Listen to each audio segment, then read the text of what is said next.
Hey everybody, Clock Chef here. Welcome back to the channel. For those of you who haven't been here before, welcome. Take a look around, see if there's anything here that interests you. For our returning visitors, our new visitors, and everything in between, go ahead and hit that like button, subscribe to the channel.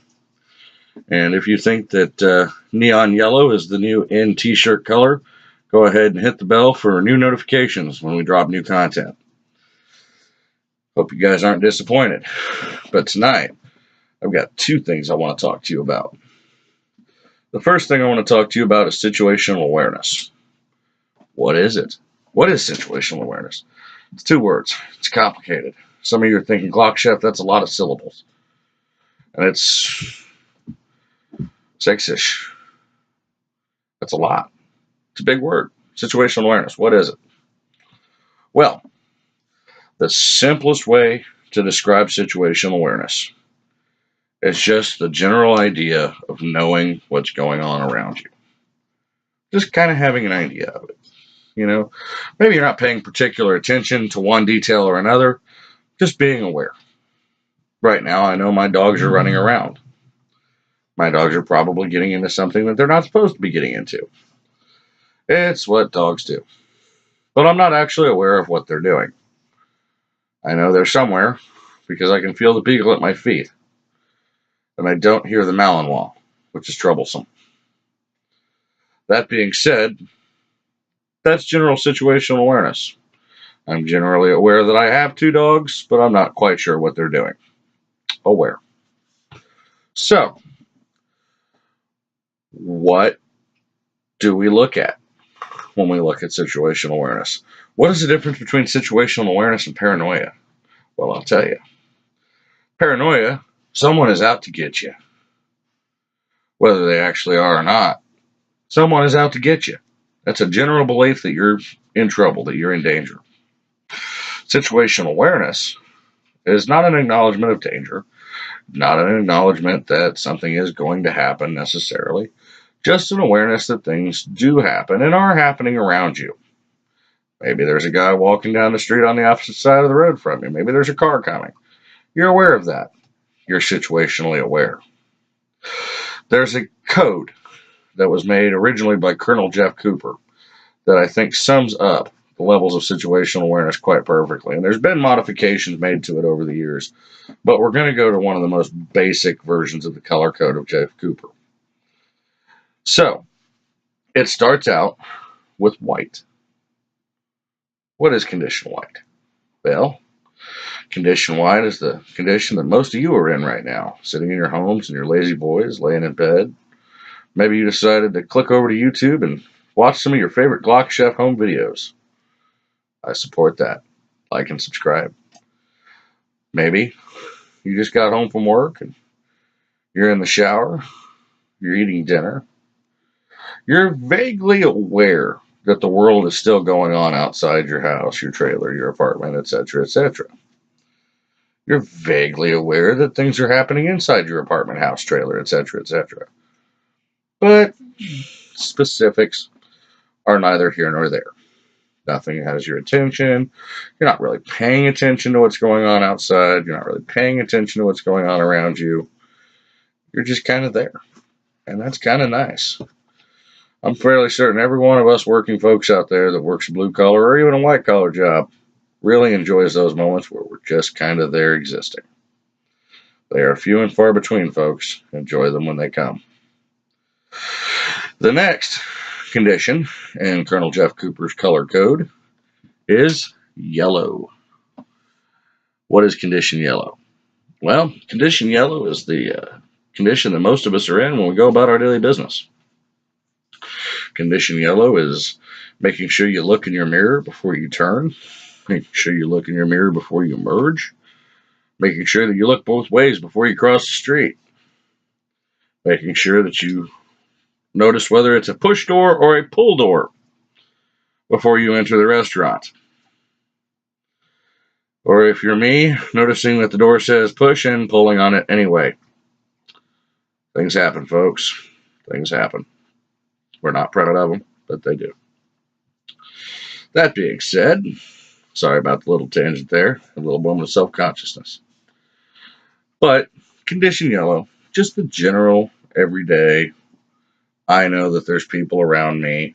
I know that that guy's on his cell phone. Nothing really is jumping out at you. Just a normal day. I bet you notice it.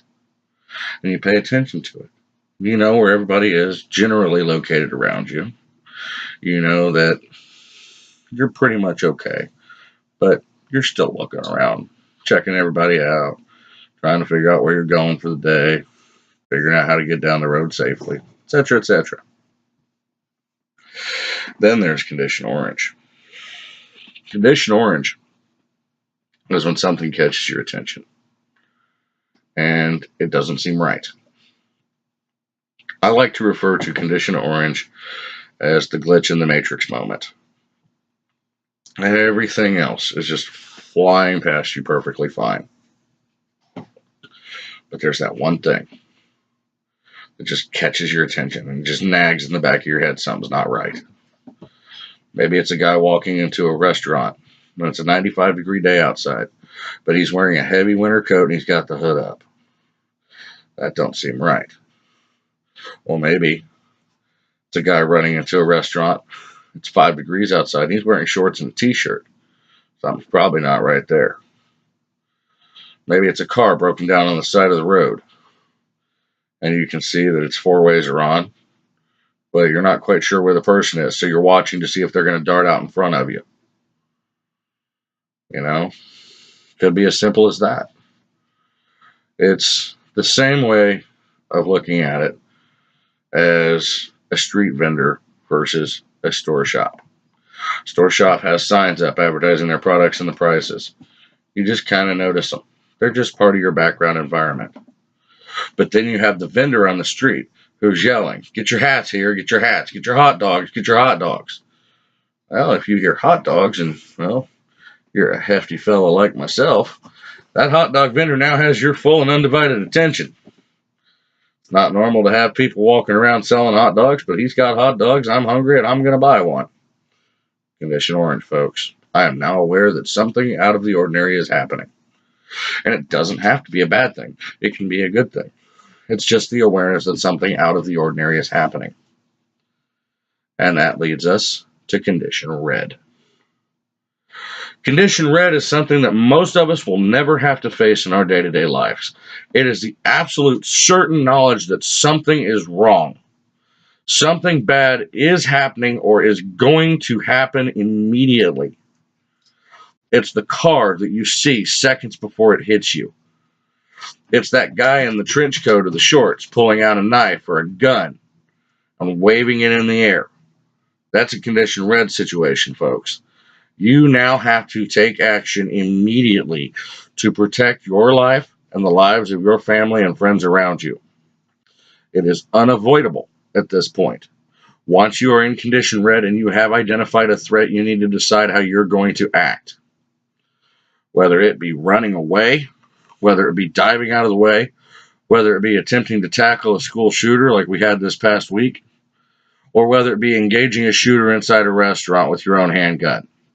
The time for thinking and planning is gone once you are in condition red. There is an active threat or there is an imminent threat, and it must be dealt with now.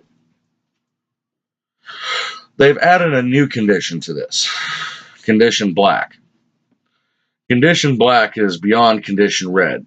In condition red, your heart rate usually is going to be between 125 and 160 beats per minute. Don't quote me on that. I'm fairly certain my numbers are off. Condition black, your numbers are going to be much higher than that. It's going to be almost to the point where your heart is pumping out of your chest. You can't move. You feel sick. Condition black is the lack of the ability to respond. You are so scared that you can't do anything physically, mentally, or spiritually to act. This is why we train, folks. We train to prevent ourselves from going into condition black.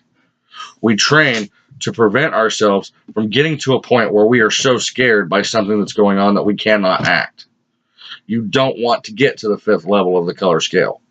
You want to get to red, stay there, fight, solve the problem, run, get away from danger. Whatever the option may be, you have to act immediately or something bad is going to happen. Condition black is the inability to do so. These are all mental states of mind. Fight or flight. It's all basic nature, folks. You can get all of these color codes anywhere online. You can do research on fight or flight anywhere online. And it used to be said that in the moment of stress, you will revert to your last level of training. Well, we've found lately that that's not entirely true. Depending on how you've trained, you may revert back to a state where your training doesn't exist. You might revert all the way back to a guy who's never picked up a gun before in his life. You don't know until you stress yourself. That's why I stress the importance of training, not just shooting on the range. You need to get your heart rate up. You need to get your blood pumping. Then you need to shoot under stress. That's why competition is such a good tool for shooters who are wanting to carry a gun for defensive purposes. It stresses you out, gets your blood pumping, gets you ready to go. Now, that being said, you now know what situational awareness is.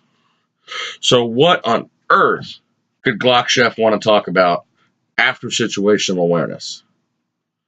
And what I want to talk about next is the greatest weapon that we all possess, our mind. Your best self-defense tool is the one that's between your ears. And I'm not talking about these stylish Oakley glasses, folks. The best tool for self-defense, excuse me, I've got a little bit of a dust problem going right now. And springtime, the allergies are not helping. I'm sure you folks can empathize, whatever the word is. Doesn't matter. The most important tool, most important weapon you carry for self-defense is the one that is in your noggin, your brain. If you are not prepared mentally for what's going to happen when that condition red moment arises, you're not going to react, you're not going to have a plan, and you're going to become a victim. Now, this mental thought process, what am I going to do in a situation, should take place on a daily basis. You should be running through different scenarios of what you're going to do in a situation all day long. We all do. How am I going to pay this bill? How am I going to fix the car? How am I going to get the dog off the counter? How am I going to know if my marriage is going to last? How am I going to know if I'm going to keep my job? We all run through these what-if scenarios in our head on a daily basis. What if a flood happens? What if there's a tornado? What if there's a fire? What if the guy next to me pulls out a gun and starts shooting? These types of things are things that you also need to consider when you're looking at what can happen in this world. Your mindset is what's going to determine whether you survive or not. When you're in a wilderness survival situation or a seer situation, they say that the most important thing to remember is that it's 90% mental and 10% physical. If you believe with your whole heart and your whole mind that you're going to survive the situation, then you're going to survive the situation. Unless there's a bear. The bear does not care about your mindset. He is a bear. He's just going to do what he does. And if he just so happens to eat you, he just so happens to eat you. That being said, sometimes you can't avoid it. But your mindset needs to be so that you can handle a situation when one arises. You need to be prepared for any situation that might come along. Maybe it's something as simple as putting together a basic relief tool or a basic relief kit for your car. Blankets, flares, first aid kit, etc., etc. Maybe it's something as simple as purchasing a spare tire to replace the one that you should have replaced 2 spare tires ago. Maybe it's the decision to buy, train, and carry a handgun. Maybe it's the decision that you're going to put your mace in your pocket today instead of your purse. But it's the mindset of survival. The I am going to be home by 6 o'clock no matter what happens mindset. In a fight, anything can happen. There are things that you can't prepare for. Excuse me, my allergies again.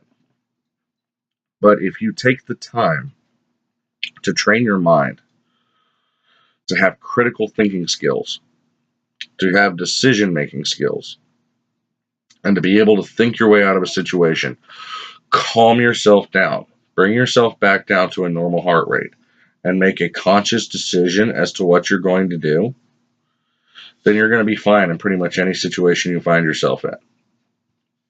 A couple weeks ago, I found myself unarmed, physically. I was not carrying a gun. I was not carrying a knife. The reason being, I was seeing the President of the United States speak at the National Rifle Association convention. Now, what if something had happened in my walk to the stadium? What if something happened while I was walking around the convention? What if something happened? Well, my mind is still on my body. My brain is still in my head. I still have my most important tool and my mindset that I'm going to get home no matter what it takes. At the end of the day, that mindset is what keeps most of us going. And Marcus Luttrell's story of Lone Survivor, he knew he was going to get home. He knew he was going to do what it took. Chris Kyle, he had that mindset. He knew what he was doing. He knew what he had to do to get home, and he was damn sure going to do it. Look at any aviation disaster in the world. Okay? Captain Sullivan, for example. He wasn't sure that the plane was going to be able to make the turn. He wasn't sure that things were going to go his way, but he knew he was going to try. He formed a plan, and he put that plane down in the Hudson River. If he hadn't had the mindset that he had and the determination that he was going to do whatever it took to survive the situation, we'd be reading a completely different headline.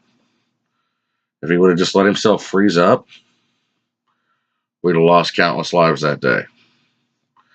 Let's take another example. United 93. The passengers on United 93 knew that without a doubt, if they didn't do something, that their plane was going to crash into another target on American soil and then American lives were going to be lost. So they took a vote. And when the votes were counted, they yelled, "Let's roll." And they chose to fight the hijackers. It took their lives. They crashed in a field in Pennsylvania. But their mindset and their determination to not let terrorism win, to not let that plane be an instrument of death upon innocent Americans, and their mindset to win no matter what it took, saw them through. It is a resolve and a determination, as well as the weapon on your belt, the tools in your kit, the tools in your car, or the tools in your house that are going to get you through the day. It's not about what's on your belt, folks. It's about what's in your mind. And when you make the determination that you're going to carry a gun for self-defense, or you're going to carry a knife for self-defense, or you're going to carry something for self-defense, when you've made the determination that you're going to defend your life, that you're going to fight for what's yours, you don't let anything take that from you. Whether you're disarmed, whether someone takes your gun from you, whether you're not allowed to have it there, whether in the course of a fight your gun gets knocked out of your hand, don't stop fighting. I know several people who have been in bad situations. I myself was in a situation many years ago where I almost lost my life. And I knew right there in that moment, lying on that cold, hard asphalt, that I had to do something, or I was dead. And I made the determination that I was going to do it. And I was going to do what I had to do. Our soldiers overseas, they make this decision on a daily basis. What do I have to do to get home? I have to fight. I have to work as hard as I can to make sure that I'm safe and that my men are safe so we can make it home. Their mindset is what brings them back. It's not the tools, it's not the equipment. It's what's in their heads. They know they're going to come home. They want to come home. They're willing to do what it takes to get home. And that's how we all need to be. So before you ever think about strapping on a weapon, before you ever think about taking a class, taking training, make sure that your mindset is right. Make sure that you're willing to do whatever it takes to fight your way through a situation, and then do it. These are my thoughts on situational awareness, and these are my thoughts on mindset. Don't take these as gospel. These are just my thoughts. But I tell you what, folks, I don't think I've led you wrong. This is Glock Chef. Thank you for coming to my channel. Hit the like and subscribe button. Hit the bell for notifications for new content. I wish you all a good night. God bless America.